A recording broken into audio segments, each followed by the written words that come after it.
The whole thing sort of back to, we sort of have the same group that we had on Raiders. So Okay, all right. Are you ready? Okay. Well, let's just continue that discussion, Frank Marshall. I was just asking you if you're going to have anything to do with Raiders of the Lost Ark 4. yes, I'll be the producer of Raiders 4, or Indiana Jones 4. I'll be producing, George Lucas will be the executive producer, Steven Spielberg will obviously be the director, Harrison Ford the star, and our writer will be Frank Darabont. Oh, that'll be good. That'll be good. Stephen was in town yesterday. Did you know that? Oh yes, we're sort of following each other around the country. And so you're hoping to have it to the public in 2005? 2005. Great. We're going to be in production in 2004, out in 2005. Of course, you're here to talk about the Bourne identity. Good picture. I saw it this morning and enjoyed it. It's a good picture. Thank you. It was a Robert Ludlum book that came out in 1980, so obviously you had to update it and make some changes. Was Robert Ludlum comfortable with the changes that were made? Well, I think Mr. Ludlum was comfortable with us taking his original premise of this man who wakes up in the water with 2 bullets in his back and amnesia, and then taking it, as long as we preserve the essence of his idea, he was comfortable with us updating it. And Doug spent a lot of time talking to him about the kind of movie that we were going to make. And we were going to make a different kind of spy thriller in that we weren't just going to do the same old things. We're going to have an honest, realistic examination of the spy world. And that's what we tried to do, and he was totally on board for that concept in the way we updated the movie. Robert Ludlum died earlier this year. Was it earlier this year or last year? Yes, it was this year. Yes. Yeah. Robert Ludlum died earlier this year. Did he have a chance to see at least a rough cut of the film? He unfortunately did not see a rough cut, but he did see some dailies, and he was very pleased with what he was seeing. He felt that we were capturing the essence of his book. Did he have to pass, or did he have the opportunity to pass on the cast? We involved Mr. Ludlum in our ideas, but ultimately the casting was left up to Doug and us producers. You shot the film abroad, and your locations were Paris and Prague, and where else might you have been? Actually, we were in 6 or 7 different countries. We were in Italy for the beginning of the movie in the Mediterranean. We were in Zurich, we were in Barcelona, we were in Hamburg, Paris, Prague, and we did a little filming actually in Spain as well. So we were all across Europe. And I think that's one of the fun things about the movie. You get to see, it feels like one of those spy movies from the old days. A lot of intrigue and a lot of mystery, but a real action thriller as well. I know from talking with other producers and directors that shooting a film in France, particularly in Paris, involves lots of government and official work and paperwork, and they say it almost drives you crazy. Did you go through that? Shooting in Paris was definitely a challenge. It's much different than shooting here in the United States.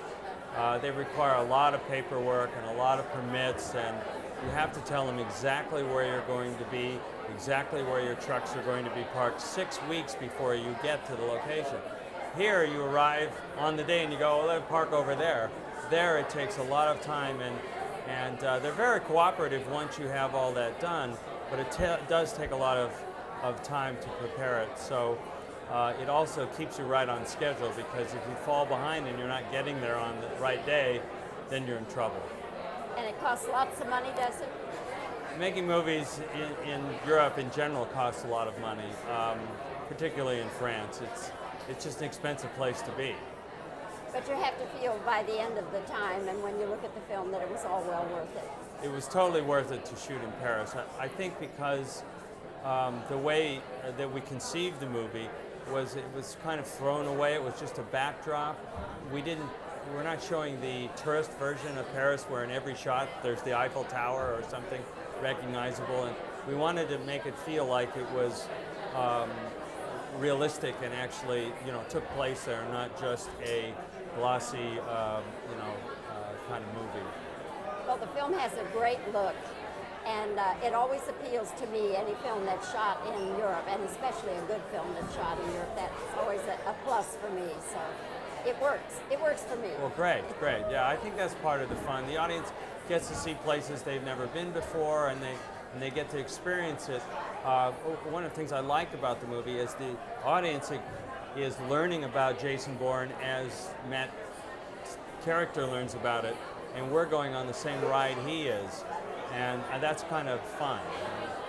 How do they explain medically the fact that he has amnesia, he doesn't remember who he is, but he remembers these languages, he remembers numbers, and well, it's more of a psychological amnesia. It's not, the movie isn't an amnesia movie. It's really more of a psychological situation where our feeling is that a lot of these agents are kind of brainwashed. At least in this case, he's a trained killer, and something snapped in there. There's a bit of humanity.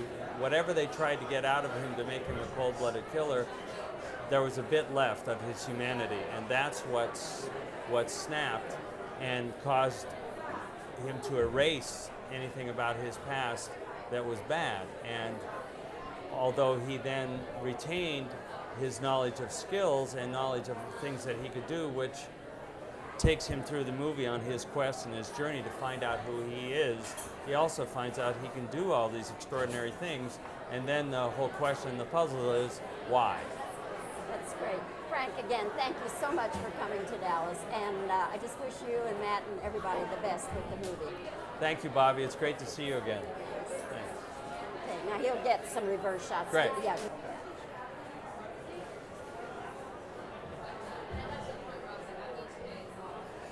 Robert Ludlum's book came out in 1980, and of course this movie would have to be brought up to date and changes. Was Robert Ludlum comfortable with the changes that were made?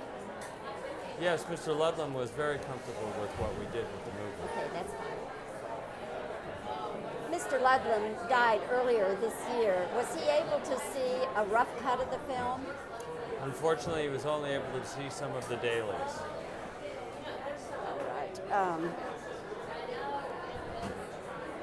I think one of the appealing things about this picture is that you shot it in Europe. How many European locations did you have? We actually went to 6 or 7 different countries. Every producer, director I've talked with who has shot in Paris particularly talks about the endless paperwork and what a pain in the neck it is to shoot in Paris. Did you experience that?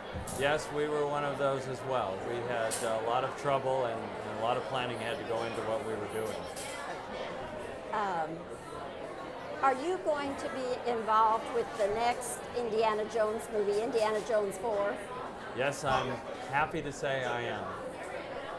And you'll be a line producer, or? I will be the producer. We're going back to the same group that we had on the first movie, on Raiders. That's fine. That's all right. ¿2 días 10 o uno de...? Uno de 20 está bien. No, mejor 2 de 10, por favor. Muy bien, gracias. ¿Y usted? Bien. Ay, con esta lluvia ya no sé qué vamos a hacer. Ya sé. Quería uno de 20, ¿verdad? No importa. Lo que sea. Entonces le doy 2 de 10.